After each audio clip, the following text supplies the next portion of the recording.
পানিতে এমন ঘূর্ণি দেখলে ভুলেও কাছে যাবেন না। পানির মধ্যে গোল হয়ে ঘুরতে থাকা ঘূর্ণি দেখলে বেশ মজার হলেও এগুলো আসলে বেশ বিপজ্জনক। দেখতে চায়ের কাপের মতো চামচ দিয়ে নাড়লে যেমন ছোট ঘূর্ণি তৈরি হয়, কিংবা বেসিনের মুখ খুলে দিলে পানি যেমন ঘুরতে ঘুরতে নিচে নেমে যায়, ঠিক তেমনই কিন্তু প্রকৃতির বুকে তৈরি হওয়া বড় বড় ঘূর্ণি মোটেও মজার জিনিস নয়, বরং এটি প্রকৃতির অন্য ভয়ঙ্কর রূপ। ছোটখাটো ঘূর্ণি হয়তো আপনার কৌতূহল জাগাতে পারে, কিন্তু শক্তিশালী একটি ঘূর্ণি আস্ত একটি নৌকোকেও অনায়াসে পানির নিচে টেনে নিয়ে যেতে পারে।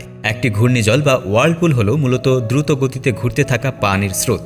যখন বিপরীত দিক থেকে আসা দুটি শক্তিশালী স্রোত একে অপরের সঙ্গে ধাক্কা খায়, তখন সেই মুহূর্তে এটি তৈরি হতে পারে। স্রোত দুটি একে অপরকে ঠেলে দূরে সরিয়ে দেওয়ার বদলে একসঙ্গে গোল হয়ে ঘুরতে শুরু করে। এই ঘটনাটি সাধারণত সংকীর্ণ প্রণালী, দুটি দ্বীপের মাঝখানে অথবা যেখানে নদী স্রোত সমুদ্রে মিলিত হয় সেখানে বেশি দেখা যায়। এছাড়া নদীর গভীরতা হঠাৎ পরিবর্তিত হলে ঘূর্ণি তৈরি হতে পারে। যেমন পানি যখন কোনো গভীর খাদ বা গর্তের উপর দিয়ে বয়ে যায়, তখন মধ্যাকর্ষণের টানে নিচের দিকে নামার সময় এটি ঘুরতে শুরু করে, ঠিক যেমনটা বাথটাবের পানি বেরিয়ে যাওয়ার সময় হয়। সাধারণত আমরা যে ছোট ঘূর্ণিগুলো দেখি সেগুলো তেমন বিপজ্জনক নয়, কিন্তু পৃথিবীতে এমন কিছু ঘূর্ণি আছে যা নাবিকদের জন্য রীতিমতো আতঙ্কের কারণ। নরওয়ের উপকূলে অবস্থিত সল্ট স্টাউমেন হল পৃথিবীর সবচেয়ে শক্তিশালী ঘূর্ণিজলগুলোর মধ্যে একটি। এখানে জোয়ারের সময় পানির স্রোত এতটাই শক্তিশালী থাকে যে প্রতি ঘন্টায় প্রায় 40 কিলোমিটার বেগে পানি ঘুরতে থাকে। এই ঘূর্ণি এতটাই বিশাল ও শক্তিশালী যে এর কাছাকাছি যাওয়া মানে ছোট নৌকা বা জাহাজের জন্য অত্যন্ত ঝুঁকিপূর্ণ। আরেকটি বিখ্যাত ঘূর্ণিজল হল স্কটল্যান্ডের কভনিকান। এটি বিশ্বের তৃতীয় বৃহত্তম ঘূর্ণি। এই শক্তি এতটাই বেশি যে এর গর্জন প্রায় 16 কিলোমিটার দূর থেকেও শোনা যায়। লোককথা অনুযায়ী এই ঘূর্ণি এতটাই শক্তিশালী যে এটি যে কোনো কিছুকেই মুহূর্তেই গ্রাস করে নিতে পারে। উত্তর আমেরিকায় অবস্থিত ওল্ড সুনামে ঘূর্ণিটি বেশ পরিচিত।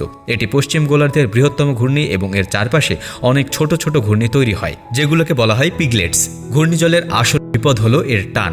ওপর থেকে দেখলে মনে হতে পারে পানি শুধু গোল হয়ে ঘুরছে, কিন্তু আসলে ঘূর্ণির কেন্দ্র বরাবর পানির নিচে প্রবল বেগে নেমে যেতে থাকে। এই নিম্নমুখী টান এতটাই শক্তিশালী যে এর মধ্যে পড়লে সাঁতার কেটে বা নৌকো চালিয়ে বেরিয়ে আসা প্রায় অসম্ভব। ঘূর্ণির বাইরের দিকে স্রোত এই কেন্দ্রের দিকে ঠেলতে থাকে। এই কেন্দ্রের স্রোত আপনাকে নিচের দিকে টেনে নিয়ে যায়। একজন মানুষ কিংবা ছোট নৌকা যদি এর মধ্যে আটকে যায়, তাহলে খুব দ্রুত নিয়ন্ত্রণ হারিয়ে ফেলবে এবং পানির নিচে তলিয়ে যাবে। যদি কখনো এমন কোনো শক্তিশালী ঘূর্ণিজলের কাছাকাছি চলে আসেন, তবে সবচেয়ে বুদ্ধিমানের কাজ হলো যত দ্রুত সম্ভব সেখান থেকে দূরে সরে যাওয়া। তবে সবচেয়ে ভালো উপায় হলো ঘূর্ণিযুক্ত এলাকায় যাওয়ার আগে স্থানীয় আবহাওয়া ও স্রোতের গতি প্রকৃতি সম্পর্কে জেনে নেওয়া এবং সতর্ক থাকা। প্রকৃতি যেমনই সুন্দর তেমন শক্তিশালী ও বিপজ্জনকও হতে পারে। ঘূর্ণিজল তার একটা জ্বলজ্বন্ত উদাহরণ। বন্ধুরা, ভিডিওটি ভালো লাগলে অবশ্যই লাইক, কমেন্ট এবং শেয়ার করতে ভুল করবেন না।